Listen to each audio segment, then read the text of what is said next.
গুৱাহাটী গড়ভাঙা ৰোডত আমি যিখন উৰণ সেতু নিৰ্মাণ কৰিছিলোঁ আজি নিৰ্মাণ সম্পূৰ্ণ হ'ল আৰু আজি এই উৰণ সেতুখন গুৱাহাটী মহানগৰীৰ আটাইকেইজন বিধায়কৰ লগত মই শুভ উদ্বোধন কৰিলোঁ।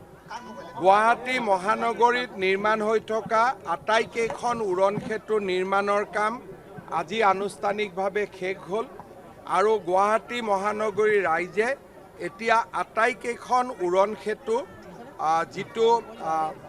যি কাৰণে আমি নিৰ্মাণ কৰিছিলোঁ যান বাহনৰ জোঁট বা যান বাহন নিয়ন্ত্ৰণ কৰাৰ বাবে এটা সুন্দৰ যাতায়াত দিয়াৰ বাবে এতিয়া আটাইকেইখন উৰণ সেতুৰ পৰা তাক অনুভৱ কৰিব পাৰিব।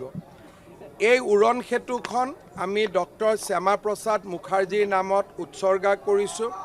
আমি সকলোৱে জানো যে কি ধৰণে অসমীয়া ভাষাৰ উত্তৰণৰ ক্ষেত্ৰত গুৱাহাটী বিশ্ববিদ্যালয় প্ৰতিষ্ঠাৰ ক্ষেত্ৰত আৰু গ্ৰুপিঙৰ বিৰুদ্ধে হোৱা আন্দোলনত ডক্টৰ শ্যামা প্ৰসাদ মুখাৰ্জীয়ে অসমবাসীৰ লগত থিয় হৈছিল। এনে এগৰাকী মহিষীৰ নামত এই উৰণ সেতুখন উৎসৰ্গা কৰি আমি গৌৰৱ অনুভৱ কৰিছোঁ আৰু মই আশা কৰোঁ যে এই উৰণ সেতুখনে গুৱাহাটী মহানগৰীৰ দক্ষিণ পশ্চিম এলেকাৰ ৰাইজক যথেষ্ট সুবিধা প্ৰদান কৰিব।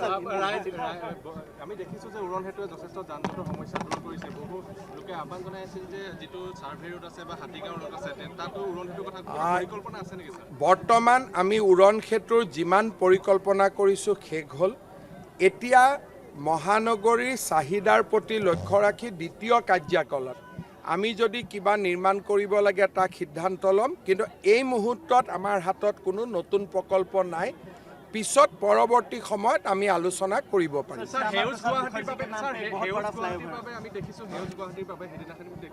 ফ্লাইঅভাৰবিলাকত আমি এটা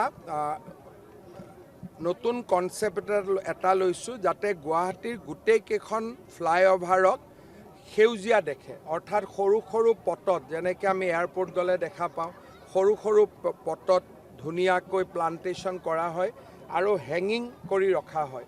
আমি গুৱাহাটী মহানগৰীটো এনেকৈ গোটেইকেইখন ফ্লাইঅভাৰত একোখন হেঙিং গাৰ্ডেন নিৰ্মাণ কৰাৰ প্ৰস্তাৱ লৈছোঁ।